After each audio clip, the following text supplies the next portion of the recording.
making balms and salves. So let's first go through all of the equipment that's going to be needed from start to finish. In doing this, what takes the longest is actually preparing all of the different elements. Once you have those elements prepared, it takes 20 minutes to put them together, melt them, and put them into your tins. So first thing we are going to do is acquire all the ingredients that we need. First one we're going to start with is the beeswax. Now the beeswax is going to come out of the hive like this as the full comb. You can just cut it right off the bar, but you can't just put this right into a product. You can't just melt it right away. It has to go through not only one but two renderings to make sure that it's purified. So we're going to take this, and this is something that you've already done, but the end result of our first rendering are blocks like this. Now these blocks still have some visible impurities in them. The bottoms of them are usually pretty gritty and pretty dirty, so they actually have to go through a second rendering before we can use them in products. And after the second rendering, they'll look like this. It'll be really pure, beautiful wax. We always do the second render in these thin sheets, so it's easy to break apart and then get the exact measurements that you need for our recipes. And how do you get them into the thin sheets?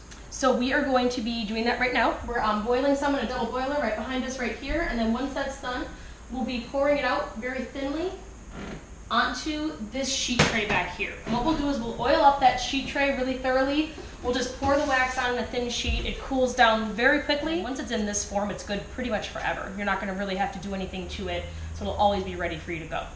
So that's step one, is getting the wax. Step two is getting the propolis. So we infuse propolis into our products to add to the healing properties.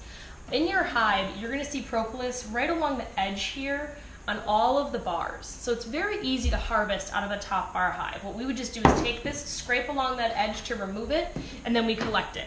So this is some of the propolis that we've collected over the past year. We have quite a bit more. But it's also hard to infuse this like this into products. It takes a long time to get it to infuse in. So we found a method that works really well for us, where we'll actually take it and grind it up in a coffee grinder, so it turns into this really beautiful fine powder. You can store it as this powder for a long time as well. You can also infuse it into an oil. So today we're going to be infusing it into olive oil, and then that will look roughly like this. It'll be a nice opaque oil, and this again is good forever. So once you have that infusion done, you can make a huge batch of this all at one time, and then make smaller batches of product slowly over time. So tell me about this coffee grinder. Is that one that I can reuse for my coffee later? Nope, it is permanently sacrificed to this project, as is the case with almost anything you do with wax rendering. Once you have wax in it, it's really hard to get it back out again and get it clean again. All of our little strainers are permanently for this purpose. Other ingredients you're going to want to use, and it's nice making these products for yourselves because you can do such a wide variety of different things. So wax is going to be considered a solid. We use shea. So this shea is going to be considered a solid that you're going to be putting in. This olive oil with the propolis is a liquid. We often use Century Sun sunflower oil. So you're going to have a proportion of liquid to solid elements that's going to create the texture that you desire. You might want it to be waxier. You might want it to be lighter and be smoother. So you can change the proportion to how it works for you. It's just getting that ratio that you want of solid to liquid elements. And these are some of the ones that we'll be using today. You can also personalize it even further by adding essential oils to it. The one that we're making today is unscented. It will smell like beeswax, but for the most part there's no other scent in it. But you can buy essential oils and add lavender or any other kind of oil mixture that you want to make it really personalized for yourself. It's pretty easy to do some of those infusions yourself. Actually, this is considered to be an infusion. It's a heat infusion. We'll be heating it over the stove to infuse the propolis in. You can also just put flower petals or hibiscus, things like that, into oil and let it sit, and eventually it will infuse in as well. It's another way to get some scents and flavors into your products. The last thing that we need are tins to put it in. So we have a variety of different options here. The ones that we use are these little silver ones. We really like these a lot. There's also some really cool biodegradable ones that we found recently. We're going to be trying out some of these today, and these will eventually biodegrade, little tubes and little replacement tins. So those are really fun as well. Mason jar, if you're just going to have it in your house for yourself. I mean, really any kind of product. I would avoid using plastic because everything is going to be poured into them hot, and the plastic could then emit chemicals out. So I would recommend going with a glass, one of these cardboard ones that are really fun, or a metal tin. Now, we're going to check on the wax because we do have some wax going right behind me. Other very important element is to have a thermometer. So everything in this is heat sensitive. If it goes above a certain heat, you could kill the beneficial enzymes in it. So I'm going to check this because it looks like it's pretty much all the way through. And we're going to see what the temperature's at, right where we want to be. So this is ready to be poured out. So this one is the wax that we rendered. This is the first render. And what I'm going to do is take some cheesecloth. I'm going to put it into a little strainer. I don't know if you can see in the camera at all, but there is a fair amount of debris in here still. I'm going to swirl it around, you can see that. So the goal is to get that last little bit of debris out and to make it into a format that's really easy for us to use and measure.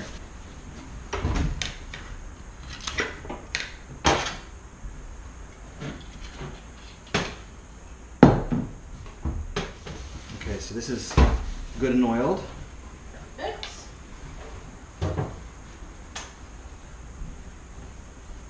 So I'll take this and I'll just pour it through my little strainer here with some cheesecloth in it. And make sure to spread all around.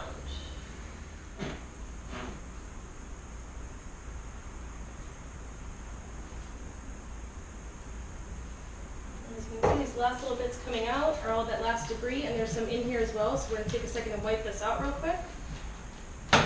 And this will be drying just a couple minutes. Alright, now this is perfectly clean for the next batch. We do sometimes use a crock pot. Crock pots aren't great for melting the wax. It's better to maintain a certain heat. So if I was doing really, really large batches of this, or I had a lot of time, I might use the crock pot, but it isn't necessarily as useful for doing this rendering because you want this to go pretty quick. You want this process to be relatively fast. Yeah, other benefit of doing this is that pretty much any scrap you've left over makes excellent fire starter. So we'll just put that off to the side for Scott to use later. Alright, so the next step is going to be infusing this in. We'll be giving you the recipe in grams and ounces, and you can change the proportions as much as you like. Feel free to play with it. You can go even 20 grams in one direction or the other isn't necessarily going to make that big of a difference. So this propolis infusion, this is optional? It's totally optional. Yep, we just like using our propolis. We want to use everything that we have from the hive. And the propolis is so incredibly healing for your skin that it's wonderful to just have this infused in and to have a use for the propolis. You can just eat propolis. It's good for you to just consume. But I really love being able to use it in a topical way. And propolis doesn't go bad. So you're going to end up piling up a whole bunch of this stuff over time. And it's best to just kind of find a use for it. And this is one of the best, being able to use it in skin healing products. I had a friend who cut his hand so badly. And he said it healed in about 2 days. He was putting this on. It healed up really fast. Wow. So how many ounces or grams are we going for? So for this infusion, we are going for roughly 5 grams per 100 grams of oil. I'm actually going to base how much oil we use on how much propolis we have. Because I like having the extra. I like having spare propolis. Okay, so we're not going to use it all. No, we're not going to use it all. I'm going to make sure all of this propolis that I'm pulverizing is going to be infused into the oil, and then we'll just have some ready for the next time we need to make a batch.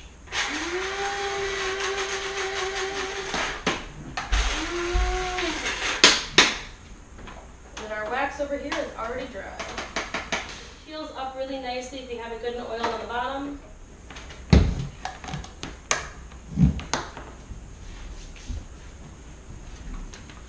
Do you want to measure how much propolis that is? Sure, just pour it all on the thing. Yeah, pour it all on the thing. See how much we have there. 48 grams. So let me get my calculator here. 48 grams, we can run that up to 50, which is fine. There's a little bit of this isn't like pure chemistry where you need to be incredibly precise with every single measurement. There's a lot of leeway here. Too. So we need 960. I'm betting it's going to be one of these to this. It'll probably be perfect. Let's kind of pour it out and then see how much. Scales are really essential as well. You want to definitely make sure that you're being consistent on grams and ounces as well. I know some people have distinct preferences for both, so we'll give you the recipe in both of them. And there are lots of different oils you can use for this. Avocado oil is really great for the skin. Some people like grapeseed. We really like using the sunflower oil. And Laura, I think one thing that is holding a lot of people back is they're just afraid of doing it wrong. Yeah. And coming up with something disastrous. So it's really hard to mess it up. Yeah, it sounds like what you're saying. Yeah. You've got your wax, you got your oils. Maybe just find a recipe or use the one that we're providing. And you can play with it really. And the best thing is if you don't like the texture, you just melt it down again and adjust it slightly. You know, if you think it's too liquidy, then melt it down and add a little bit more wax. That's why I like having extras of all this stuff too. It's really nice just to have wax on hand. Because my boyfriend's dad just asked me for more mustache wax. Well, I know for that I'm going to want to put more wax in because he prefers it that way, but he wants a large quantity. So I can just kind of melt it down, adjust it slightly, and then give it to him. All right, there we are. It was almost exactly that. So we are good on the oils. We are good on the propolis, so we're gonna get these going together. Now the key for any kind of heat infusion is it's low and slow. You wanna have it at a really low temperature and let it go for a pretty long time. This one you can tell pretty easily when it gets that opaque color, when it's really infused in. We'll stir it every once in a while, but low temperature for doing any kind of heat infusion. And you can just put it all in there together. Now this again, using this propolis, there's gonna be some debris always at the bottom of your pan, so get a pan from Goodwill that you're just going to dedicate to this purpose.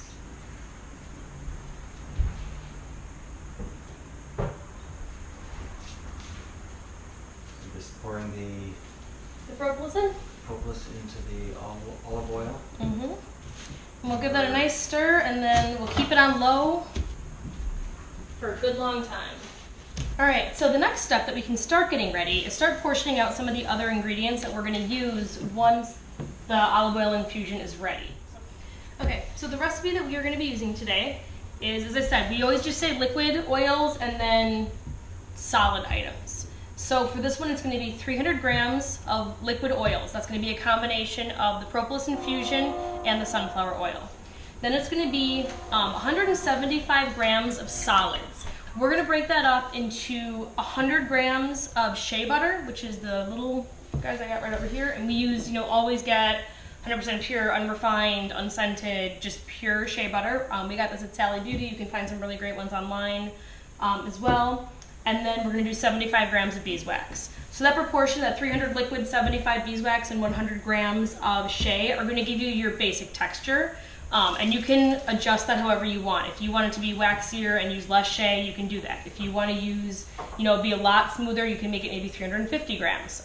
So you can really adjust it however you like, but that's going to be our base recommendation, just for our base one that we use. We do make some that are a little bit waxier, some that are a little bit lighter, and you're just going to find what works for you.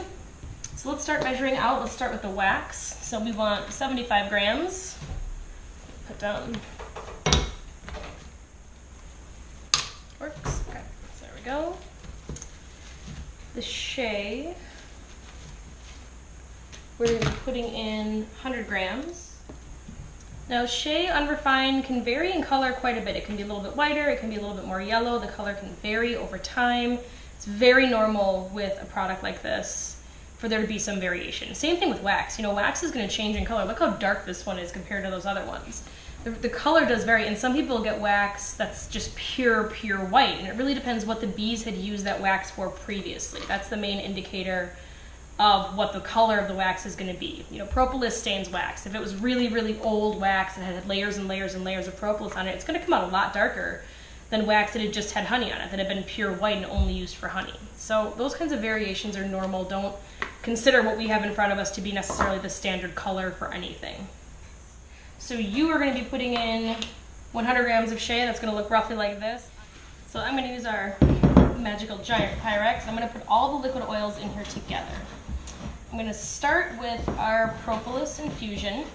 And for our recipe, we usually do like 1/3 this to 2/3 of the sunflower oil. You can again make the proportion whatever you'd like it to be. Okay, so that's our propolis infusion, and then I will do the sunflower oil. Your liquid oil count is 300 grams total, so if you were doing this, you would do 100 grams of the infusion and 200 grams of some other oil. We're using the sunflower.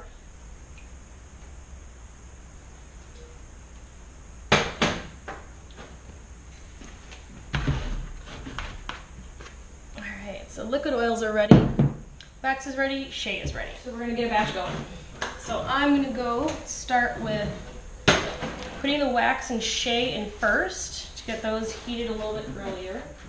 And these will also, because they're in the nice, really thin sheets, it's much easier to measure and it melts so much faster than when you're doing that second render. You always want to be careful with wax around heat. When you start heating it up, if it gets too hot, it's actually going to burst into flames. It's highly flammable, which is why anything that the wax touches makes an excellent fire starter for you later. Alright, so what have we added? We've added the wax and the shea. I'm going to start adding liquid oils, but I kind of want these two to get heated up a little first. It's going to take those a little bit longer to melt. The liquids, obviously, these are already ready. We just get them warmed up enough and integrated.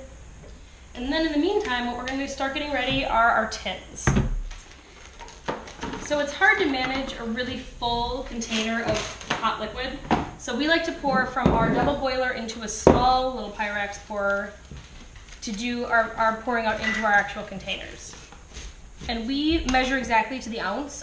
For you, it might not matter quite so much if you're just using it for home use or for friends and family, but we measure precisely. So we'll actually put one of these on here and then pour into it as we're going along. So I'm gonna get them ready and uncap all of these that we're gonna be pouring into.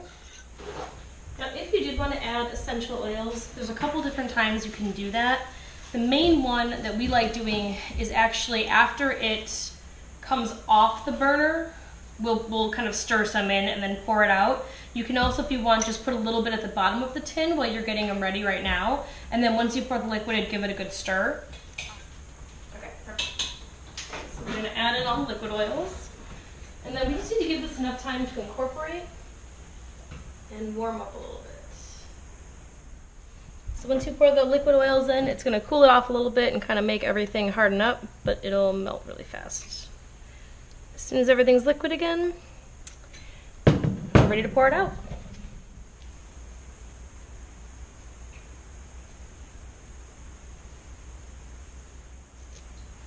And we always let them cool before we put the lids on, just because it disturbs the oil when you're putting the lid on. And you want to make sure that it solidifies with a nice smooth top before you kind of jostle it around by putting the lids on. And we will always do the labels after they're completely dried, usually even the next day sometimes, because you don't want to get like oil on them, so we'll take them to another location and do the labels somewhere really clean and tidy. Because otherwise you're in the middle of doing this, there's oil everywhere, and then you're putting labels on it. I like that texture. That's the other thing. Once you get it out, once it's ready, you can pull a little bit out, let it cool, test it out, see if you like the texture of it, see if you want to add more wax, and while it's still melted over there, toss some more wax in.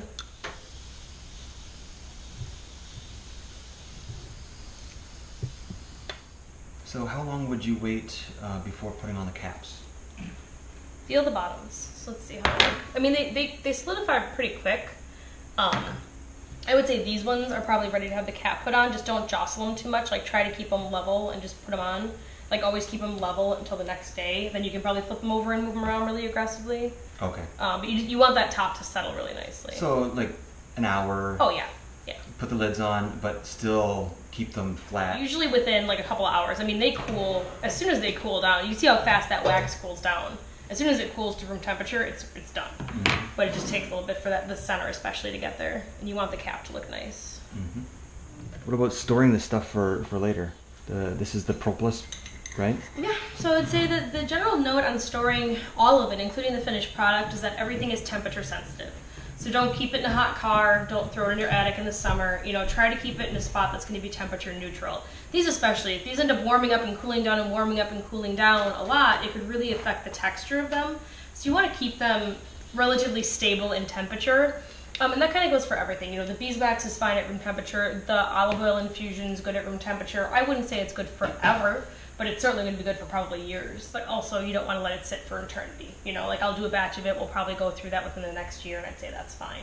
Okay. The wax, once you rendered it, that really is good pretty much forever. Mm-hmm. And you can also, when you buy wax at a store, that's already gone through the second render. That stuff's just ready to go. So if you have bees, you're going to go through the whole process of rendering your wax. But if you're just buying beeswax from a store, it's ready to be infused into your products. You don't have to worry about rendering it again.